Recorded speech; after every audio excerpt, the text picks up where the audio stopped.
Hello friends, मैं नेहा शर्मा अपने channel कक्षा शिक्षा में एक बार फिर हाजिर हूँ। और आज की इस वीडियो में हम ह्यूमन रेस्पिरेटरी सिस्टम को स्टडी करने वाले हैं। सो ये वीडियो आपके लिए बहुत ज़्यादा इम्पोर्टेंट होने वाली है, तो इस वीडियो को एंड तक ज़रूर देखें। और अगर आपने अभी तक मेरे चैनल को सब्सक्राइब नहीं किया है तो बेल बटन को प्रेस करके आप मेरे चैनल को सब्सक्राइब कर सकते हैं। तो चलिए स्टार्ट करते हैं आज का ये टॉपिक। सो फ्रेंड्स, सबसे पहले हम इस रेस्पिरेशन वर्ड को समझते हैं। What is respiration? Burning of glucose in presence of oxygen is called respiration. Means जो हमारी बॉडी में ग्लूकोज बना होता है, अगर वो ऑक्सीजन की प्रेजेंस में बर्न होता है, so this process is called respiration. उसके बाद होता क्या है, इसके बर्न होने की वजह से हमारी बॉडी में एनर्जी आती है और हम अपने सारे काम कर पाते हैं। ह्यूमन रेस्पिरेटरी सिस्टम को समझते हैं कि ह्यूमन रेस्पिरेटरी सिस्टम होता क्या है। जितने भी ऑर्गन्स होते हैं जो हमें रेस्पिरेशन के प्रोसेस में हेल्प करते हैं, सो उनके कलेक्शन को, उस पूरे सिस्टम को हम क्या कहेंगे? Human respiratory system. देन चलिए अब स्टार्ट करते हैं कि हमारा रेस्पिरेटरी सिस्टम कहाँ से स्टार्ट होता है।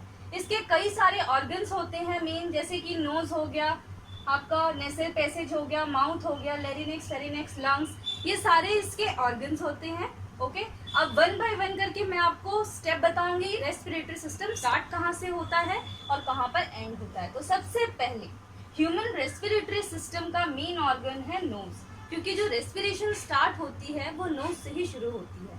सो नोज के कुछ फैक्ट्स जानते हैं।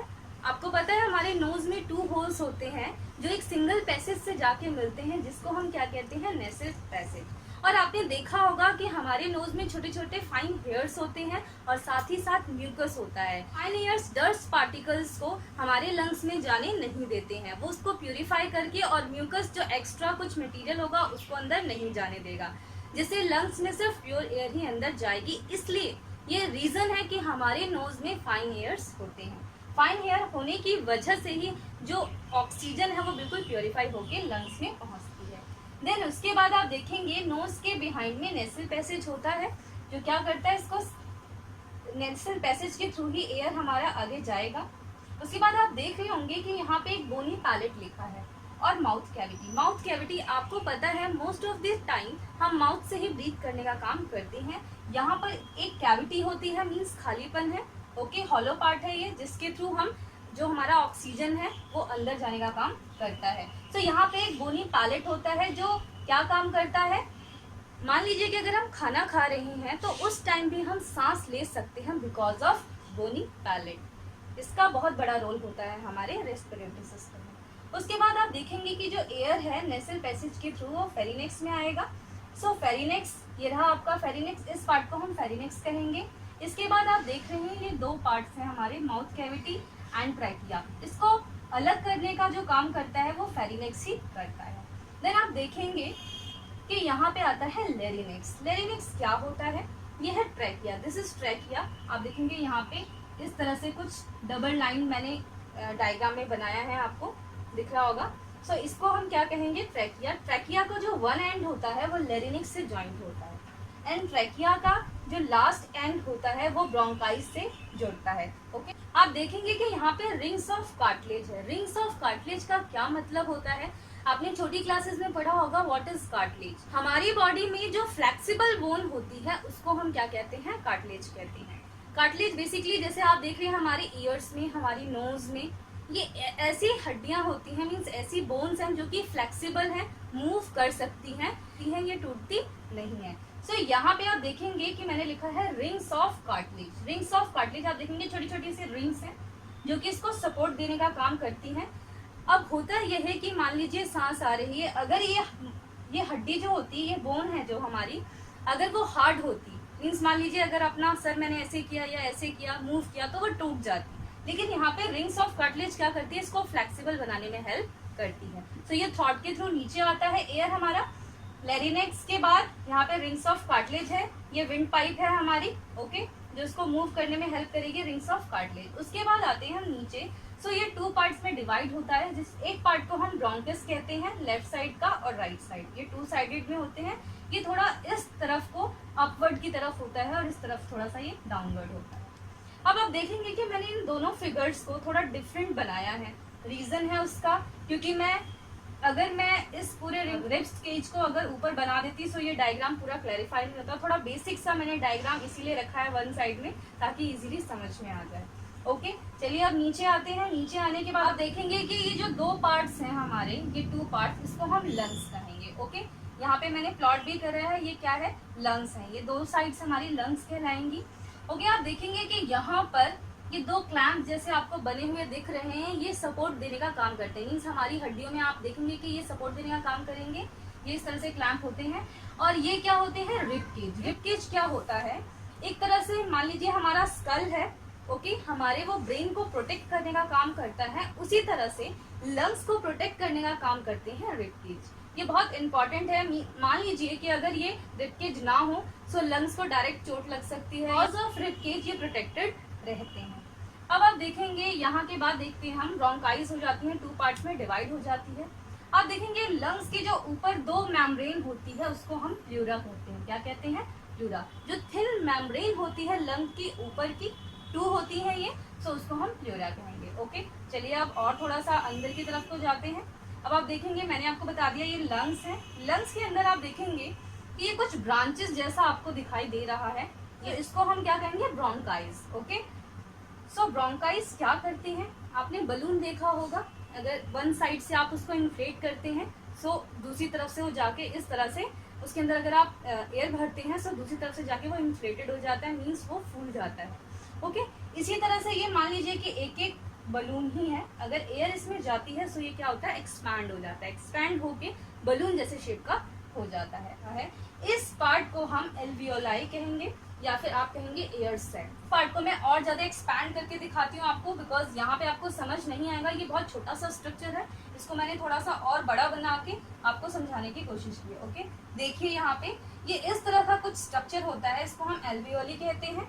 ये रेस्पिरेटरी ब्रोंकाइस होती है, छोटी छोटी कैपिलरीज होती हैं इनके अंदर, जो क्या करती हैं, ऑक्सीजनेटेड ब्लड और डीऑक्सीजनेटेड ब्लड को सेपरेट करेंगी। छोटी छोटी ब्लड कैपिलरीज होती हैं, उसके थ्रू पूरी बॉडी में ऑक्सीजनेटेड ब्लड पहुंचता है और डीऑक्सीजनेटेड ब्लड यहाँ से निकलता है। जितना सफिशिएंट होता है बॉडी में जाने के लिए उतना जाता है, और जितना कार्बन डाइऑक्साइड वाला ब्लड निकलने वाला होता है यहाँ से निकल जाता है। ओके, आपको पता है कि अंदर रेस्पिरेटरी पिगमेंट जो होता है उसको हम हीमोग्लोबिन कहते हैं। ये रेस्पिरेटरी पिगमेंट आरबीसी के अंदर होता है। आपको पता है हीमोग्लोबिन ऑक्सीजन को कैच करने की एफिनिटी उसके अंदर बहुत ज्यादा होती है। ओके, सो पूरी बॉडी में ऑक्सीजन को पहुंचाने का काम इसी के थ्रू होता है। फ्रेंड्स, आप जानते हैं हमारी बॉडी के अंदर कार्बन डाइऑक्साइड की जो क्वांटिटी होती है वो ऑक्सीजन से ज्यादा होती है, और क्योंकि कार्बन डाइऑक्साइड वाटर में जल्दी सॉल्युबल हो जाता है, इसीलिए उसका अमाउंट हमारी बॉडी में ज्यादा होता है और वो पूरी बॉडी में ज्यादा अमाउंट में पाई जाती है। इसके बाद अब देखते हैं कि कौन कौन सी चीजें और बच जाती हैं। चेस्ट कैविटी है, कुछ ऐसा स्पेस होगा हमारे लंग्स और जो ऊपर की जो लेयर्स है उनके बीच में, तो उसको हम क्या कहते हैं, चेस्ट कैविटी। देन आप देखेंगे नीचे एक स्ट्रक्चर सा आपको नजर आ रहा है, इस स्ट्रक्चर को हम क्या कहते हैं, डायफ्राम। ये एक शीट होती है मसल्स की। ओके, और ये इसका एक इम्पॉर्टेंट काम होता है, हमारी बॉडी में डाइजेस्टिव सिस्टम को और रेस्पिरेटरी सिस्टम को सेपरेट करने का काम ये डायफ्राम ही करता है। जब हम ब्रीथ इन करते हैं, मींस जब हम ऑक्सीजन को अंदर लेते हैं, ओके, उस टाइम जो हमारा चेस्ट होता है वो फूल जाएगा, वो ऑक्सीजन को सक करता है, इसलिए वो चेस्ट फूल जाता है, डायफ्राम इसके अंदर चला जाता है। और जब हम ब्रीथ आउट करते हैं तो उस टाइम होता ये है, डायफ्राम बाहर की तरफ को आ जाता है एंड चेस्ट हमारी नीचे की तरफ चली जाती है। सो इस तरह से breathe in and breathe out का प्रोसेस होता है। तो फ्रेंड्स, अब मैं आपको बताऊंगी कि breathe in and breathe out किस तरह से होता है और यहाँ पे लंग्स पे उसका किस तरह से इफेक्ट पड़ता है एंड रिब केज क्या रोल प्ले करता है। तो चलिए बनाते हैं। सबसे पहले मैंने इस तरह से रिब केज बनाया है, सॉरी ये डायफ्राम है एंड रिब केज इस तरह से होता है। आप देखेंगे ये रिब केज हो गए हमारे। ओके, एंड दूसरा डायग्राम इस तरह से होगा आपका, जिसमें आपका रिब केज इस तरह से रहेगा। आप देखेंगे इस प्रोसेस को हम ब्रीद इन कहते हैं। मींस यहाँ पे हमने क्या है किया है, ऑक्सीजन को अंदर लिया है। जब ऑक्सीजन को हम अंदर लेंगे तो ये हमारी चेस्ट जो है वो फूल जाती है और रिब केज अपवर्ड की तरह लिफ्ट हो जाता है। एंड जो हमारा डायफ्राम होता है वो इस तरह से ऊपर की तरफ लंग्स के अंदर चला जाता है। ओके, सो इसको हम ब्रीद इन प्रोसेस कहते हैं। ब्रीद आउट में होता ये है, जो हमारी रिब केज होती है वो डाउनवर्ड आ जाती है, डायफ्राम नीचे आ जाता है और जो हमारे लंग्स होते हैं वो पीछे की तरफ को चले जाते हैं एंड डायफ्राम नीचे की तरफ को आ जाता है। इस प्रोसेस को हम ब्रीद आउट कहते हैं। ओके, सो ये breathe in and breathe out का प्रोसेस भी मैंने आपको समझा दिया है।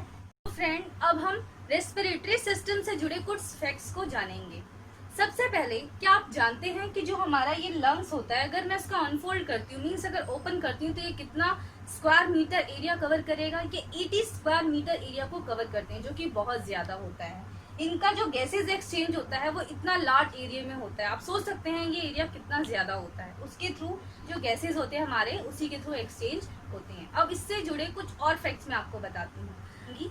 जैसे कि आप जानते हैं जो टेरिशियल एनिमल्स होते हैं, मींस ह्यूमन बींग्स भी एक टेरिशियल एनिमल्स होते हैं जो धरती पे रहते हैं। वो कैसे रेस्पायर करते हैं? वो जो एनवायरनमेंट में जो ऑक्सीजन होती है उसी के थ्रू वो रेस्पायर करने का काम करते हैं। लेकिन मान लीजिए जो एनिमल्स पानी के अंदर रहते हैं, मींस जो एक्वेटिक एनिमल्स होते हैं, वो कैसे सांस लेते होंगे? वो पानी में घुली हुई ऑक्सीजन से रेस्पायर करने का काम करते हैं। आपको पता है फिशेस के पास कोई लंग्स नहीं होते जैसे कि ह्यूमन बींग्स के पास होते हैं। सो वो गिल्स के थ्रू रेस्पायर करने का काम करती हैं। अगर कुछ और अलग टाइप के ऑर्गेनिजम्स की बात करें, मींस अमीबा जैसे, सो वो किसके थ्रू रेस्पायर करते हैं? वो सेल मेम्ब्रेन के थ्रू रेस्पायर करने का काम करते हैं। और कुछ ऑर्गेनिजम्स की बात करें तो अर्थवॉर्म, मान लीजिए अर्थवॉर्म क्या करता है? स्किन के थ्रू रेस्पायर करने का काम करता है। फ्रेंड्स, आपको पता है जो ब्रीदिंग रेट होता है एक्वेटिक एनिमल्स का, वो ह्यूमन बीइंग से ज्यादा होता है। मींस वो हमसे ज्यादा फास्टर रेट से सांस लेने का काम करती हैं, ब्रीथ करने का काम करती हैं, क्योंकि हमें तो एनवायरनमेंट से ऑक्सीजन लेनी होती है, सो हम उसको जल्दी जल्दी ले सकते हैं। बट जो एक्वेटिक एनिमल्स होते हैं वो पानी में घुली हुई ऑक्सीजन को लेते हैं, जिससे उनका जो ब्रीदिंग रेट होता है वो हमसे ज्यादा फास्टर होता है। तो फ्रेंड्स, ये टॉपिक अब यहीं पे ओवर होता है। और अगर आपको मेरी वीडियो अच्छी लगी तो इसको लाइक करें, शेयर करें, कमेंट करें और मेरे चैनल को सब्सक्राइब करना बिल्कुल भी ना भूलें। आप बेल बटन को प्रेस करके मेरे चैनल को सब्सक्राइब कर सकते हैं। अगर आप मुझसे फेसबुक पेज और इंस्टा पेज पे जुड़ना चाहते हैं तो उसका लिंक इस वीडियो के डिस्क्रिप्शन में दिया गया है। मिलते हैं नेक्स्ट वीडियो में, तब तक के लिए स्टे हेल्दी, कीप लर्निंग।